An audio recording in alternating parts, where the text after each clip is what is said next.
V-Guard presents कौन जीत रहा है, को पावर्ड बाय सेंसोडाइन एंड विमल। बोलो जुबां केसरी।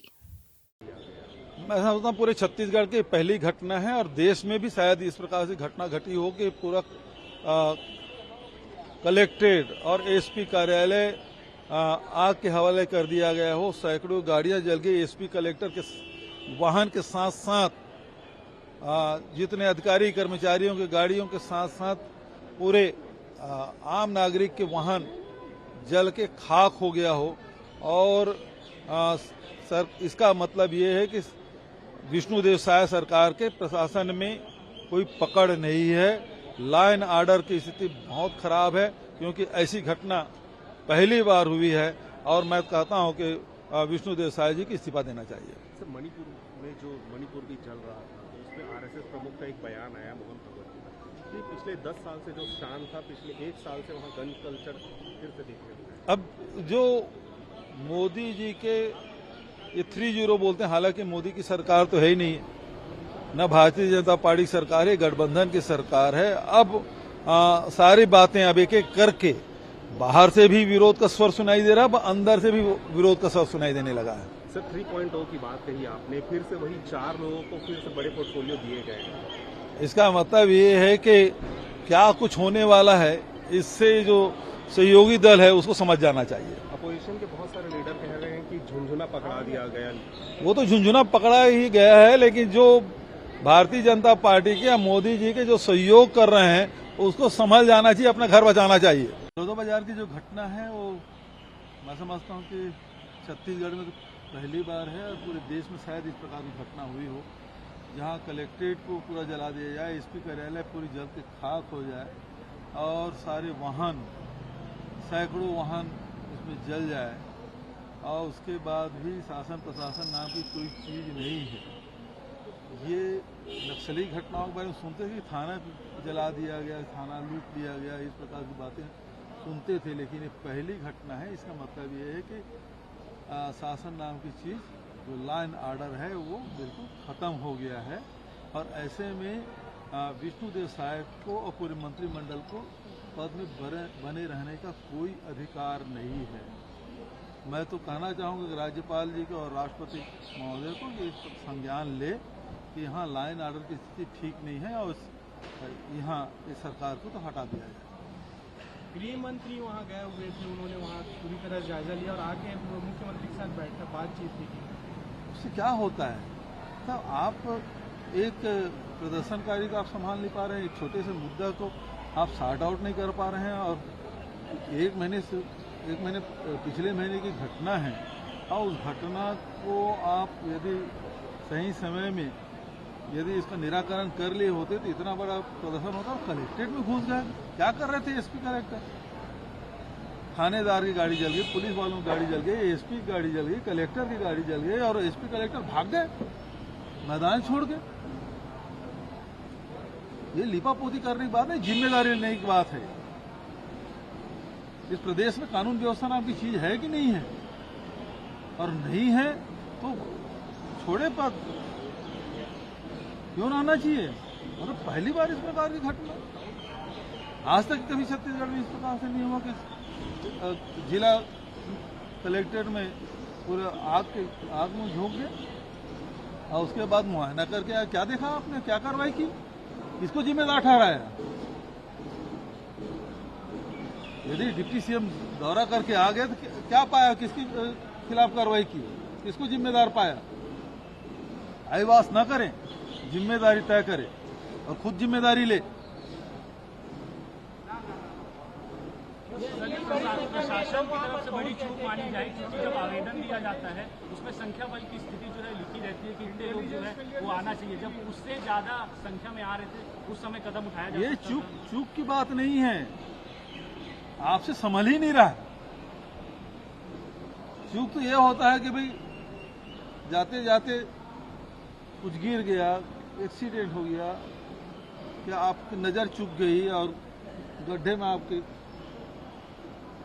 पैर चला गया, ये चूक हो सकता है। लेकिन पूरे कलेक्टेड बिल्डिंग, सरकारी बिल्डिंग आग के हवाले कर दिया गया, सैकड़ों वाहन आग के हवाले कर दिया गया और प्रशासन मुकदर्शक बनी रही। मतलब शासन प्रशासन में भी कोई चीज बची नहीं है छत्तीसगढ़ में। भैया इतनी बड़ी संख्या में लोग वहाँ पर एकत्रित हुए थे, इतनी बड़ी घटना घट गई, कहीं ना कहीं इंटेलिजेंस फेलियर का भी मामला समझ में आता है। कुछ है, ये तो स्पष्ट बता रहा है। और उसमें असामाजिक तत्व घुसे थे, आपको पता नहीं है कैसे आग लग गई, ये भी पता नहीं। ये तो सीधे सीधे लापरवाही है और सरकार की ये नाकामी है, जिसके कारण से बलौदाबाजार जैसे शांतिप्रिय जिले में, हमारे छत्तीसगढ़ वैसे भी शांतिप्रिय है, और उसमें इस प्रकार की घटना घट जाए, जिम्मेदारी मुख्यमंत्री की लेना चाहिए, उसे तत्काल पद से इस्तीफा देना चाहिए।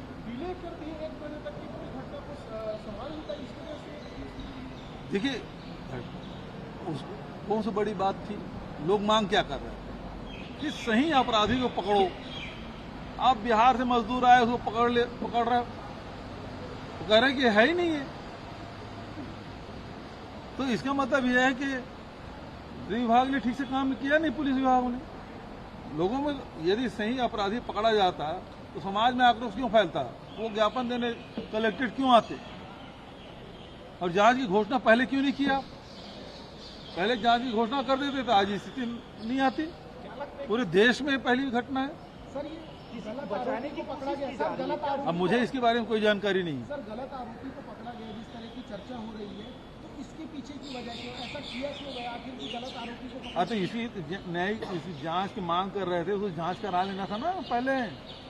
15 मई 16 मई की घटना है और आज आप न्यायिक जांच की घोषणा कर रहे हो, जब सब कुछ जल के खाक हो गया। क्या रह गया? सरकार की कोई इकबाल है?